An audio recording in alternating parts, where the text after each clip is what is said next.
안녕하세요, 황희사입니다. 원더우먼의 마지막 찬스, 김설이의 킥을 삐약이 임경민이 막아내고 재차 소유미가 슛을 했습니다. 그 슛은 골문 안으로 빨려 들어가지 않고 살짝 골대를 벗어나며 경기는 끝이 났습니다. 오늘 경기를 함축적으로 보여준 마지막 장면이었다고 생각합니다.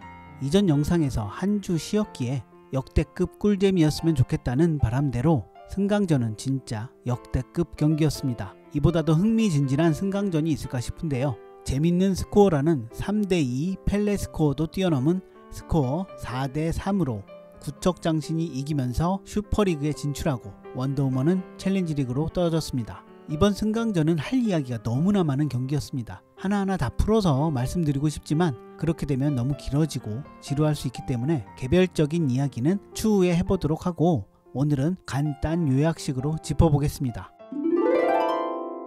구척장신의 가장 큰 위크포인트는 골키퍼의 임경민 선수였을 겁니다. 허경이를 골키퍼로 두기엔 골을 넣을 수 있는 선수가 없기에 아마도 많은 훈련을 통해 임경민의 실력을 늘리려고 이일용 감독은 생각했을 겁니다. 하지만 연습과 실전은 다를 수밖에 없고 또 임경민도 그만큼의 실력이 드러나진 않은 것으로 보였습니다. 임경민 쪽으로 향하는 볼을 보고 있노라면 공포 영화를 보는 기분 그 자체였던 것 같습니다. 아주 쫄깃쫄깃했죠. 여긴 어디?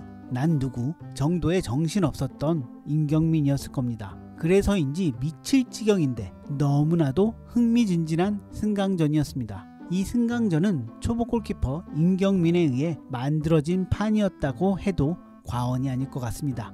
그런데 희한하게도 무너질 것 같은 상황이었는데 무너지지 않고 조금씩 성장하는 그 모습이 실시간으로 보였습니다. 오늘 최고의 활약을 했던 허경이와는 성격이 완전히 정반대인 것처럼 보였는데요. 이일용 감독님의 말을 들어보면 임경민 선수는 강철 멘탈인 듯 합니다. 앞으로 임경민 선수를 기대해봐도 좋을 것 같은 그런 생각이 듭니다. 다만 냉정하게 보면 오늘 경기는 골키퍼에 의해 결과가 바뀔 수도 있는 경기였습니다.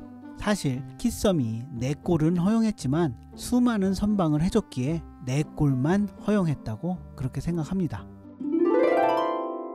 오늘 경기의 MOM은 허경이 선수입니다. 여기에 아무도 이견이 없을 것 같은데요. 평점 10점 만점을 줘야 하는 오늘 경기였습니다.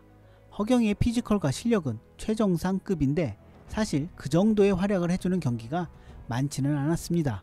스스로도 답답했을 텐데 보는 이들도 많이 답답했을 겁니다. 마음이 약해서 멘탈이 유리 멘탈이라 그렇다고는 했지만 그걸로 설명할 수 없는 답답함이 이전에 허경이에게는 조금씩 있었습니다. 그런데 그 족쇄를 승강전에서 완전히 풀어버린 것 같았습니다.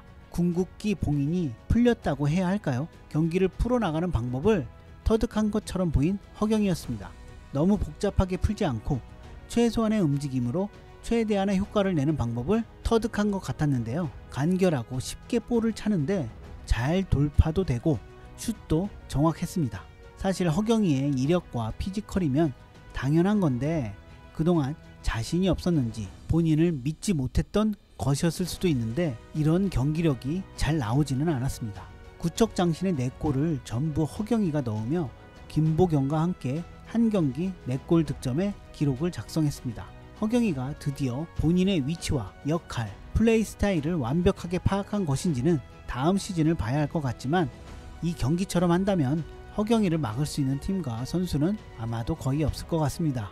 여기에 최대 피해자는 안타깝게도 김가영이었습니다. 사실 저는 허경이와 김가영의 매치업은 미스매치라고 생각했습니다. 공격수였던 김가영이 수비의 위치에서 두 번째 경기를 한 것이 이번 승강전이었죠. 결국 1대1로 붙게 된다면 공격이 유리할 수밖에 없는 상황이기도 했고 김가영이 수비의 위치에서 하는 두 번째 경기였기에 김가영이 불리할 수밖에 없었습니다. 김가영도 빠른 스피드를 갖고 있었지만 피지컬에서도 순간 스피드에서도 이번 경기에서는 밀려버렸습니다. 이전 경기에서 보여줬던 민서처럼 수비에 익숙하고 스피드도 있으면서 피지컬로 부딪힐 수 있는 선수, 그런 선수가 허경이를 힘들게 할 수 있었습니다. 그래서 김설이의 부상이 원더우먼에게는 참으로 아쉬운 상황이었습니다. 그렇다고 김가영이 떨어지거나 못했다고는 할 수 없습니다. 첫 골을 넣었던 활약은 김가영만이 할 수 있는 플레이였고 중간에 커트한 후 역습하는 플레이도 아주 좋았습니다. 킥인 장인들의 대결도 볼만했습니다. 다만 김설이의 팔 부상이 생각보다 심각했던 것 같았습니다. 부상의 여파로 인해 오늘의 김설이 킥은 이전과는 다르게 정확도에서 많이 떨어졌습니다. 그래도 두 팀의 킥인 시의 세트피스와 킥 대결은 경기를 아주 흥미롭게 봤던 요소 중에 하나였습니다. 그리고 눈여겨봤던 체크포인트 중 하나는 소유미의 성장세입니다. 이번 승강전에서 보여줬던 소유미의 움직임은 지금까지의 플레이 중에 제가 봤을 땐 가장 좋았던 것 같습니다. 등지는 플레이와 볼키핑, 순간적으로 상대 선수를 제치며 돌파하는 드리블 등 많은 부분에서 발전이 있었던 것 같습니다. 마지막으로 키썸과 허경이의 충돌을 보고 좀 놀랐었는데 앞으로도 이런 류의 충돌은 조심해야 할 것 같습니다. 키썸과 허경이였기에 마지막에 몸을 돌리며 일부러 넘어져 버려서 그나마 다행이었지, 그렇지 않고 넘어지지 않으려고 하다 충돌했으면 큰 부상이 됐을 수도 있는 상황이었습니다. 항상 조심하고 또 조심해야 할 상황이었습니다. 이번 시즌 마지막 경기 승강전에서 역대급 꿀잼 경기를 보여주며 구척장치는 슈퍼리그로, 원더우먼은 아쉽게 챌린지 리그로 가게 됐습니다. 이번 시즌은 중간에 한일전 이벤트도 있어서 그런지 상대적으로 좀 길게 느껴지기도 했었는데요. 추후에 총정리를 한번 해보는 시간도 갖도록 하겠습니다. 여러분들은 승강전 어떻게 보셨는지 모르겠습니다. 경남FC로 가시는 이을령 감독님, 이번 시즌에 하차하는 서문탁, 김희정 선수를 대신하는 선수가 어떤 선수가 될지 다음 시즌에 대한 기대가 벌써부터 되고 있습니다. 다음 주는 챔피언 매치 월드클래스 대 스밍파의 경기입니다. 간만에 보는 두 팀인데 기량이 또 얼마만큼 상승했을지 기대가 되고 있습니다. 날씨가 많이 추워지고 있는데요. 감기 조심하시고 다음 영상에서 다시 인사드리겠습니다. 저는 황희사였습니다. 감사합니다.